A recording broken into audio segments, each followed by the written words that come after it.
শাহজালাল বিমানবন্দরের কার্গো সেকশনে আগুন লেগেছে। নিয়ন্ত্রণে সেখানে কাজ করছে ফায়ার সার্ভিসের প্রায় 4টি ইউনিট, পথে রয়েছে আরো 10টির মতো ইউনিট।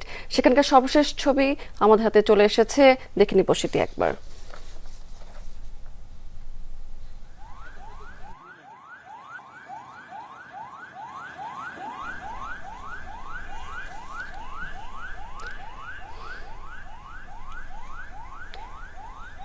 দর্শক, আমরা আগুনের ভয়াবহতা আমরা ফুটেজে দেখতে পাচ্ছি।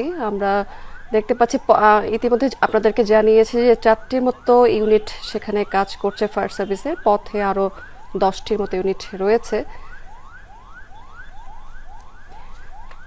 আমাদের হাতে সর্বশেষ যে ফুটেজগুলো আছে সেটি আমরা স্ক্রিনে দেখতে পাচ্ছি।